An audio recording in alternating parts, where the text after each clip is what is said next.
Looking at the alphabet sheet reminded me of the fact that not much has changed in the education curricula in Africa. Some decades back, I was taught out of a similar alphabet sheet.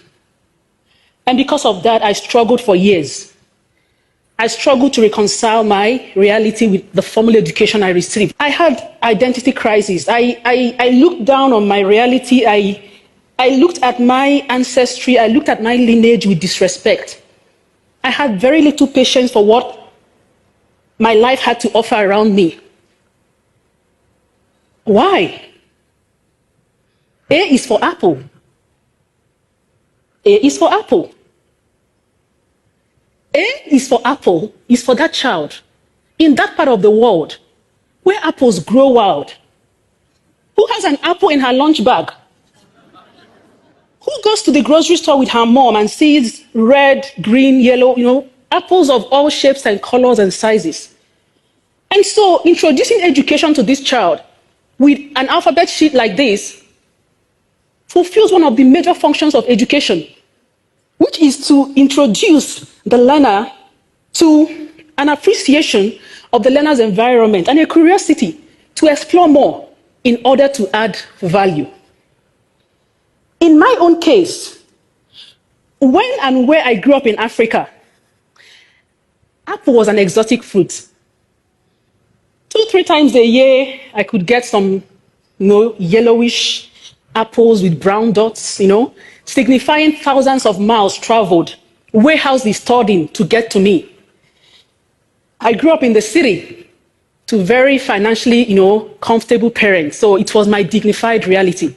Exactly the same way cassava fufu or ugali would not regularly feature in an American, Chinese, or Indian diet. Apples didn't count as part of my reality. So what this leads to me, introducing education to me with A is for apple, made education an abstraction. It made it something out of my reach, a foreign concept, a phenomenon for which I would have to constantly and perpetually seek the validation of those it belonged to for me to make progress within it and with it. That was tough for a child. It would be tough for anyone. As I grew up and I advanced academically, my reality was further separated from my education. In history, I was taught that the Scottish explorer, Mungo Park, discovered the Niger River. And so it bothered me. My great-great-grandparents grew up quite close to the edge of the Niger River. And, it took someone to travel thousands of miles from Europe to discover a river right under their nose. No. What did they do with their time? Playing board games, roasting fresh yams, fighting tribal wars. I just knew my education was preparing me to go somewhere else and practice and give to another environment that it belonged to. It was not for my environment where I grew up. And this continued, this philosophy undergirded my studies all through the time I studied in Africa. It took a lot of experiences and some studies for me to begin to have a change of mindset. And I will share a couple of the remarkable ones with us. I was in the United States in Washington, D.C., studying towards my doctorate. And I got this consultancy position with the World Bank Africa region.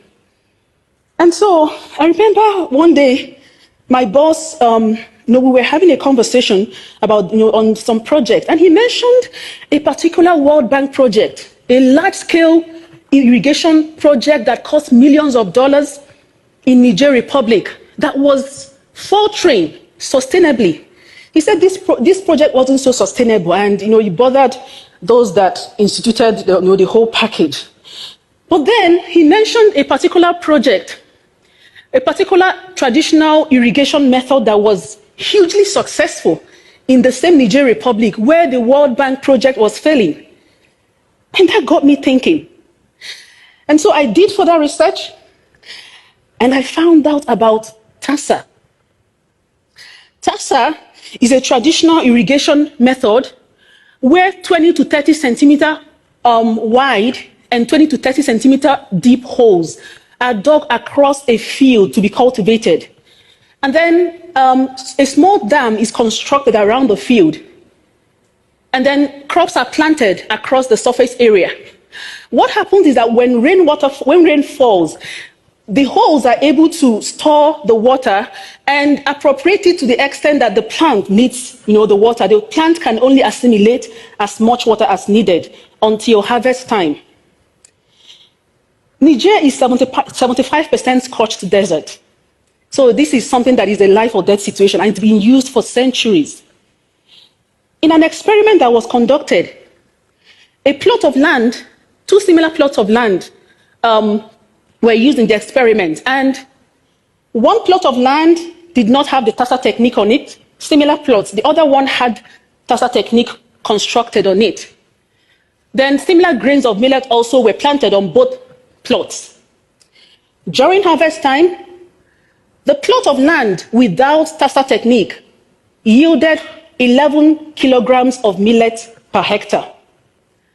The plot of land with tassa technique yielded 553 kilograms of millet per hectare.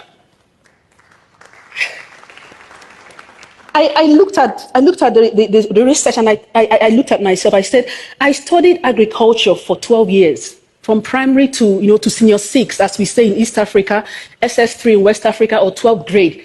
No one ever taught me of any form of traditional African knowledge of cultivation, of harvesting, of anything that will work in modern times and actually succeed where something imported from the West would struggle, to succeed. So it was Mwalimu Julius Nyerere, former president of Tanzania, who said that you cannot develop people. People will have to develop themselves. I agree with Mwalimu.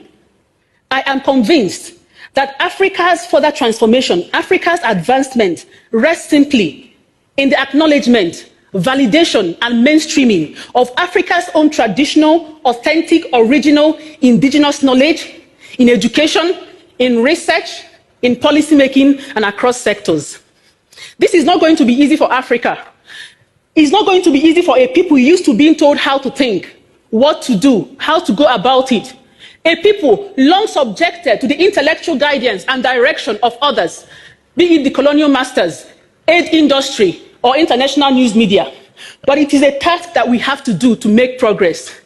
I am strengthened by the words of Joseph Shabalala, founder of the South African choral group, Lady Smith Black Mambazo.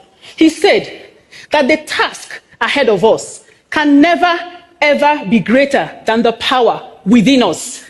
We can do it. We can unlearn looking down on ourselves. We can learn to place value on our reality and our knowledge. Thank you, Asante San. Thank you.